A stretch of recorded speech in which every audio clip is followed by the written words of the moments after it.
From Francis Ngannou calling Israel Adesanya the best middleweight, to Khamzat Chimaev challenging him to a fight, fighters had a lot to say about the major upset at UFC 287. And here's how pros reacted to it, starting with Michael Chandler. He was one of the few pros who decided to keep commenting on the fight throughout the whole event. A few of those at a certain time until it is time for you to capture those things, because the hard work will eventually pay off. You just have to still be standing there when it does. And I truly believe at this point, things are still working out, even though I'm sitting here just a couple days removed. And mind you, he's one of the biggest names in the UFC right now. So what he says about a fighter sure means a lot. Anyway, after the first round of the fight was over, the fighter predicted how he thought the rest of the fight was going to go. He took to Twitter to talk about how, according to him, both the fighters, Israel Adesanya and Alex Pereira, were going strong so far, and how the fight could go in any direction in the second round. Israel was opening up the second round, so Chandler said that he thought Alex might try and go big, using bigger shots to dominate the second round. He added how he thought Alex might use his signature left hook as his secret weapon in the fight. But then when the second round started, things shifted. The fighter was stunned at how wonderfully Israel was fighting. He tweeted expressing his surprise, describing how the fighter made a big comeback and how exceptional it really was. But he didn't stop there. He decided to keep at it even after the fight had ended, and congratulated the fighter on his victory at the event.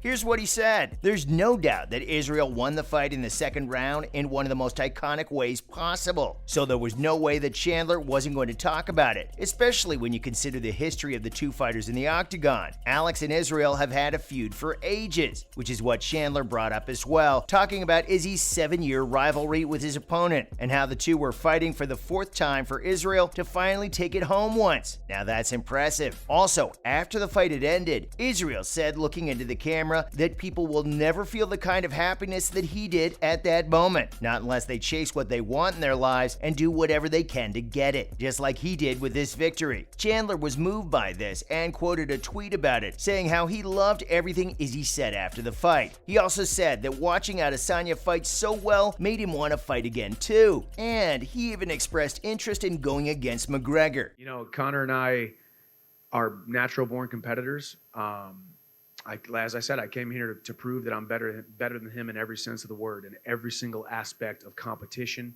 not just us fighting later this year, but in this competition of the Ultimate Fighter. Conor and I have a lot of mutual respect.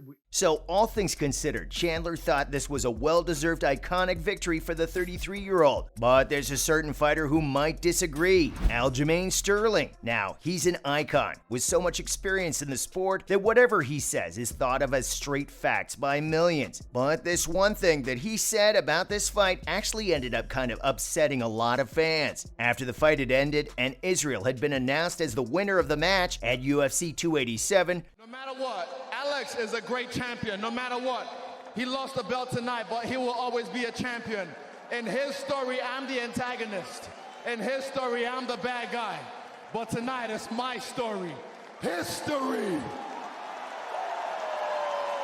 You said coming. Sterling took to Twitter to talk about how he thought the fight should have ended in a draw. I mean, we all saw the KO that ended the fight, so I don't know what Sterling means by this, but according to him, the second round was a really close one, and rounds like that should end in a draw. He said that he thought that Israel might have looked better taking the nod, before saying that the strikes landed by both fighters in the match were very close. His saying this got a lot of mixed reactions from fans around the world, but it wasn't long before he congratulated Israel on winning the fight. Just moments after his first tweet, he tweeted again. "Sheesh," he said, adding how Israel definitely made one hell of a statement with this knockout, and how he reclaimed his crown in the best way possible. Talking about his crown, there are a few fighters who are happy that Izzy has it back, but we are ready to fight him for it too. Khamzat Chimaev and Jan Blachowicz are ready for a challenge. Chimaev might be one of the most dangerous fighters in the UFC, but he's also one of the coolest. coolest. He logged on to Twitter soon after the fight was over and congratulated Israel, tagging him and saying that he's going to see him as soon as he can. But it wouldn't have been news if he had just said that. So just a little while after his first tweet, he tweeted something about the fight again. He said that now that Israel had won against Alex, it was Khamzat's own turn to fight Izzy for the belt. He then tagged the president of the UFC, Dana White, in the tweet and told him to make it happen. Now that's one fight we won't miss, right? Another fighter who has his eye on the Kiwi star for the next fight is Jan Blachowicz. Jan, like many other fighters, headed to Twitter right after the fight ended and congratulated him on his victory against his lifelong rival Alex. He then said if Israel is looking for someone to fight, he knows where to find him. And not just for any fight, but for Israel's belt at middleweight. Maybe we should keep an eye open for this one too. But for now, we better check out what other pros thought of the fight. Marvin Vettori, Bilal Muhammad, Ben Askren, and Angela Hill all talked about the upset. First, the history of the two fighters facing off. Then the iconic knockout by Israel. This fight was definitely a big deal. And so anyone who's anyone in the world of MMA gave their 2 cents. Fighter Marvin Vettori took to Twitter to talk about it and congratulated Izzy, telling him how good a game it was. Bilal Muhammad, one of the biggest names in MMA, also decided to join in and comment on the fight in his own way. While other fighters wrote long sentences, bombarded emojis, or dissected the fight, Bilal went with a simple, funny, but effective tweet that got his point across. OMG, the fighter tweeted. Ben Askren, another big name in the sport, also jumped into the convo. But unlike many other fighters, his focus wasn't on Israel's knockout or the fact that he had gotten his title back. He was more concerned about Alex and the way he fought, saying that he put up a good fight and was fighting really well for most of the match. But he also pointed out that Alex got a bit careless. Angela Hill probably had the funniest reaction out of all the fighters. She posted a meme with Israel's face pasted on a guy who's asking a man to call the ambulance. In the next panel of the meme, Israel says that the ambulance isn't for him, and she isn't alone in thinking that way. Many fighters clearly agree.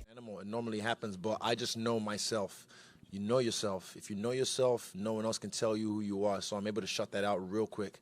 Most people just can't do that. They let that negative self-talk sit in there. Robert Whittaker was also one of the many fighters who reacted to this incredible upset at UFC 287. He took to Twitter and tagged Israel, telling him that he fought an amazing fight and that the finishing was perfect. He then told the fighter to rest and said that he'd see him soon. But no fighter might have said anything as explosive as what Francis Ngannou said about Israel. He tweeted after the fight and said that Adesanya was the best middleweight of all time. And that's a heavy compliment, man. But Francis isn't going to hear any argument against it because he believes it's a fact.